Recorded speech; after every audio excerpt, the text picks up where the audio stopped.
Salve galera, bem-vindo a mais um vídeo. No vídeo de hoje eu vou dar continuidade aos vídeos de teste, esse aqui é o último. No caso, esse aqui eu vou testar nossa página principal, que é a Home. Ela é responsável por renderizar todos os nossos outros componentes, como o componente de login e o componente de tarefas. Então, para dar início, vai fazer o teste aqui na nossa Home. Então, nosso primeiro teste, qual que é a responsabilidade dele? Ele tem que ser capaz de renderizar nossos componentes de login. Que no caso é o text box, botão e aquele labelzinho, né, que é o realize seu login. Aqui nesse primeiro teste, que é o should render login page, a gente já vai dar o render na nossa tela e que ele vai buscar esses três elementos do componente de login.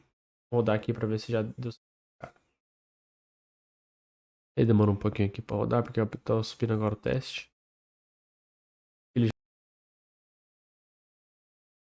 Beleza, então aqui ele encontrou nosso teste e já passou. Por quê? Qual que é a responsabilidade em si deste teste? É abrir o nosso componente page, que é no cara é o home, e a primeira execução dele vai ser: existe um usuário? Não, não existe usuário. Então eu tenho que renderizar meu componente de login. É esse que é a responsabilidade desse primeiro teste. Aqui ele já conseguiu fazer isso. Renderizou o nosso componente de login. Agora, indo para o segundo teste, eu quero que ele renderize meu componente de login e faça o login da aplicação. Então aqui ele está aqui, ó, should login and render task page. Só que quando eu subir esse teste em específico, eu vou fazer os mocks, ou seja, aqui, esse primeiro mock ele é responsável por devolver o access token do usuário. Então aqui, quando o usuário digitar o e-mail dele, que está logo aqui embaixo, chamar a nossa rota de post aqui da tela de login, ela vai nos devolver um access token. E aí, quando ela devolver esse access token, vai para o segundo passo, que é o mock do get do usuário. Porque quando ele digita o e-mail, ele vai cair nesse use effect, ele vai olhar o token que foi devolvido para esse primeiro mock, junto com o e-mail do usuário. E aí, dado que ele encontrou esse usuário, a API devolveu esse usuário, eu vou popular os dados desse usuário e ele tem que carregar as tarefas desse usuário se existirem. No caso, existem as tarefas. Então, quando essas tarefas forem carregadas, eu também tenho que buscar o componente de task. Tenho que ver se o componente de tarefa foi carregado com essa tarefa aqui. É o que está sendo feito exatamente aqui embaixo, né? Então, dou render, busco o button, aí eu vejo se a minha API de login foi chamada, trazendo os dados do usuário. Logo em seguida, eu vejo se ele encontrou o label cadastre sua tarefa, que é o input para cadastrar tarefas. Depois eu vejo se ele conseguiu renderizar o container de tarefas. E por último, não por último, mas em penúltimo, eu consigo ver se o meu card de tarefas foi renderizado e se o meu footer foi renderizado. Então, bora testar esse cara aqui para ver se esse teste também está passando.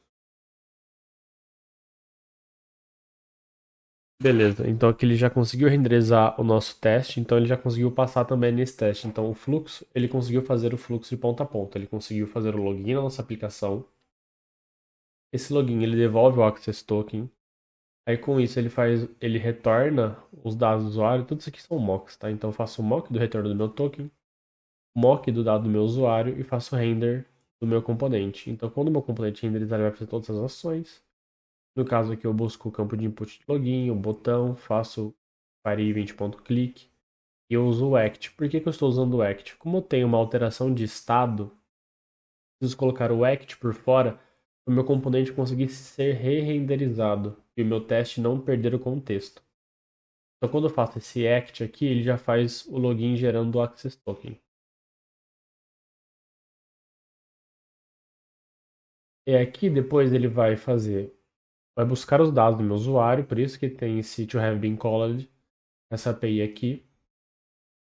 E depois, por último, ele só valida se realmente os dados que foi retornado pela API foi possível criar os componentes em tela. Por isso que tem esses expect. De novo, pegar o label do input, pegar o input de criar tarefas, container de tasks, o componente que eu consigo clicar para apagar ou concluir uma tarefa e o nosso componente de footer.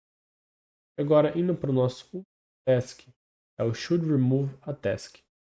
Esse cara é o último fluxo que quando a minha tarefa foi renderizada no meu componente de home, eu posso ser, eu tenho que ser capaz de remover ou finalizar a tarefa. Então, essa é a responsabilidade deste teste. Então, novamente, eu faço os mocks aqui de login, depois eu faço os mocks para devolver os dados do usuário. Aqui eu faço o render da minha tela.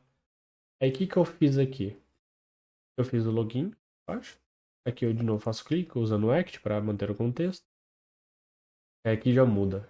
Essa parte aqui do get test ID. Quando eu renderizo o meu card de tarefas e o meu componente que tem uma tarefa em si, nesse caso aqui, se não me engano, é comprar coca. O nome do meu componente que está a tarefa em si, ele é o task 0.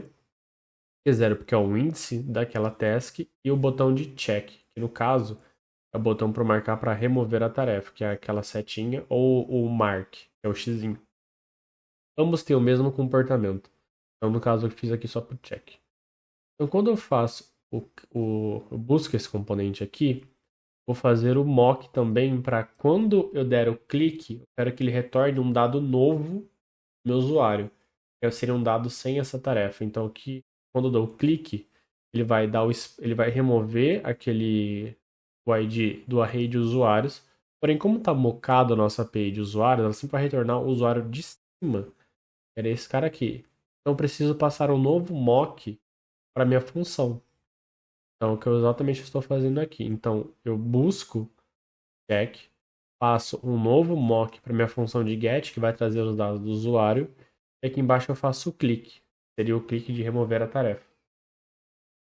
E aí eu espero que aquela tarefa que eu cliquei aqui em cima para remover já não esteja mais na tela. Porque como eu removi, meu componente tem que ser re-renderizado. Por isso que tem o act aqui em cima, para garantir que ele não perca o estado da tela. Então, quando eu dou o find by aqui, que é o query by no caso, eu quero que esse componente não esteja no meu documento. E aqui eu faço um expect. E por último, eu faço o expect para ver se a minha rota de patch de usuário foi chamada, que é aquela do mock e do execute. Lembra que a gente fez um hook, que é o responsável por atualizar o usuário? E o hook ele chama uma API de patch, passando essa rota aqui do usuário. Então eu passo o e-mail, as tarefas que eu quero que sejam alteradas, e no meu header eu passo o meu Bureau token. No caso é só um teste aqui. Bureau 123, que é porque é um mock. Vamos testar aqui, para ver se esse último tá passando. Rodando aqui. Beleza, passou o último teste. Então aqui a gente conseguiu ver que o último fluxo, que era o de remover uma tarefa, também foi contemplado nesse teste final aqui, que engloba o componente page, né? A gente viu nesses três testes, né? O primeiro que era para renderizar o nosso componente de login a partir da home, porque ele que era o responsável. O segundo foi para renderizar o componente de login e fazer o login, ou seja, ele vai redirecionar da login para a tela home, também foi feito. O nosso último teste foi, dado que eu já tenho o login, eu quero ser capaz de remover uma tarefa. Essa que é a responsabilidade desse último teste. Então vamos ver aqui como que ficou o coverage da nossa aplicação. npm run test. Ver como que ficou o nosso coverage. Rodando aqui. São 6 testes, no caso são 6 arquivos que foram testados, né? Então por isso que ele encontrou aqui 6 suites. No total são. Ele não mostra. Aqui não mostra. São 15 testes no total. Desses 6 arquivos temos 15 testes. E como que ficou, né? Então nossa page conseguiu ficar com 100% de linhas cobertas, né? De funções foram apenas 75% da cobertura de funções. De brains, que são ramificações, foram 100%. E de statements foram 100%. E as outras classes sempre variam um pouco, porque nunca dá para dar 100% de cobertura em tudo. Mas o que importa é você conseguir dar pelo menos no mínimo aqui em cada essa primeira parte de all files aqui, é dar entre aqui acima de 80%, que seria o mais adequado, porque é muito tópico hoje em dia conseguir 100% de cobertura em tudo. Então, gente, isso aqui foi o último vídeo dessa parte de testes no React. não queria terminar sem esse último teste aqui da parte de page, porque ele engloba tudo, né? Então aqui a gente viu que já não teve que mocar o contexto. E como essa página é a que é responsável por criar o contexto, eu tenho que ser capaz de renderizar essa tela, ela criar o contexto da nossa aplicação e através dos cliques que o usuário faria na tela, eu deveria ser capaz também de reproduzir isso nos meus testes. Então foi isso que era o intuito desse teste, era conseguir reproduzir sem usar o mock do nosso React Context, ou seja, eu quero renderizar minha tela, eu quero que ela crie o contexto, e a partir dos meus cliques e interações com a tela, esse contexto seja atualizado em tempo de execução, e o nosso fluxo, ou seja, o nosso comportamento do nosso projeto aconteça de forma fluida, igual aconteceria se um usuário estivesse utilizando. Então, gente, o vídeo de hoje é sobre isso. Obrigado por assistir até aqui. Deixa o like, inscreva-se. Se você ficou com dúvida em algum ponto, deixa no comentário que eu respondo e tamo junto. Valeu!